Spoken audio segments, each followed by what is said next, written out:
खुआ में बा नहीं मिश्री मलाई, नहीं खाएम खुआ में बा नहीं मिश्री मलाई।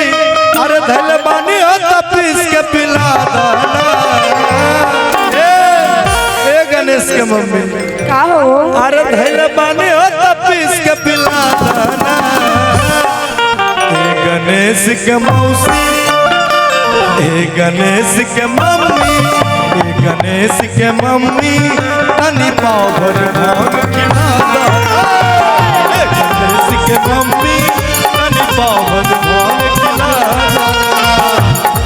नहीं खाएम खुआ में बनही मिश्री मलाई, नहीं खाएम खुआ में बनही मिश्री मलाई, नहीं खाएम खुआ में बनही मिश्री मलाई। अरे बानी हाथ पीस के पिला दाना। ए गणेश के मम्मी, ए गणेश के मम्मी, ए गणेश के मम्मी, ए गणेश के मम्मी बस पावर भांग खिला। ए गणेश के मम्मी बस पावर भांग खिला। राउर भंगिया बढेर पिसत पिसत भोला ढेर। राउर भंगिया बढेर पिसत पिसत भोला ढेर। और भंगिया बढेर पिसत पिसत भोला ढेर। दुख होला बड़ी दुखवा सहायला।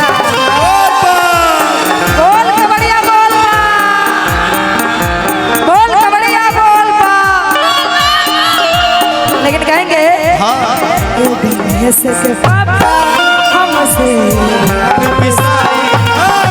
ए गणेश के पापा हमसे भांग पिसाई। ए गणेश के पापा हमसे भांग पिसाई। सुना बोल बा, बोल बा।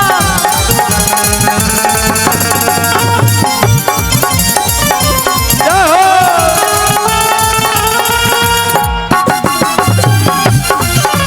जय हो। ए गणेश के मम्मी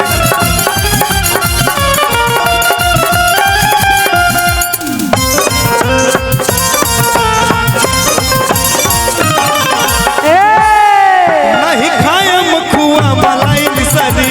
अच्छा नहीं चितवा से भंगिया के स्वाद भी करी। नहीं खाएम खुआ मलाई मिसरी, नहीं चितवा से भंगिया के स्वाद भी करी। सुना बतिया हमार तीन भावे जवानार, सुना बतिया हमार तीन भावे जवानार। हमरा सामने से, हमरा सामने से, हमरा सामने से जल्दी हटावा। ए गणेश के मौसी, ए गणेश के मौसी, ए गणेश के मम्मी तनी पावर भांग खिया। ए गणेश के मम्मी तनी पावर भांग खिया। ए गणेश के मम्मी तनी पावर भांग खिया दाना। बोल बा।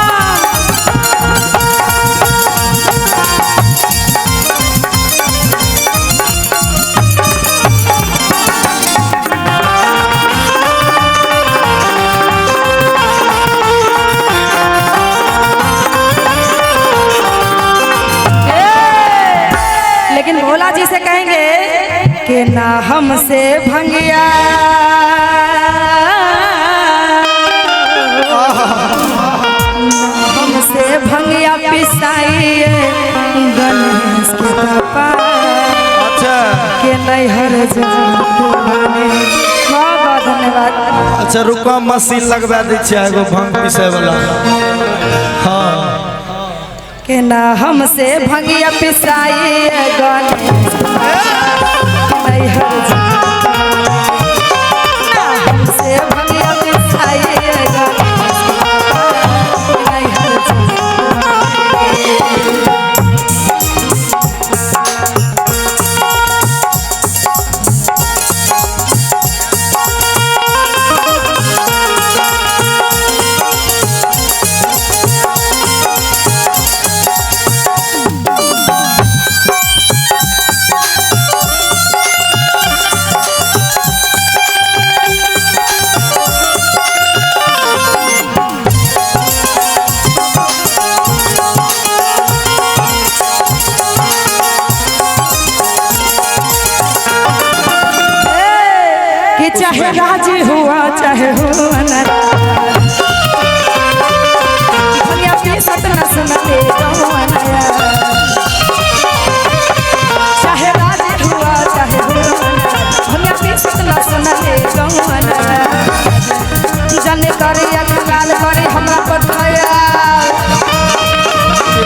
पिला दो।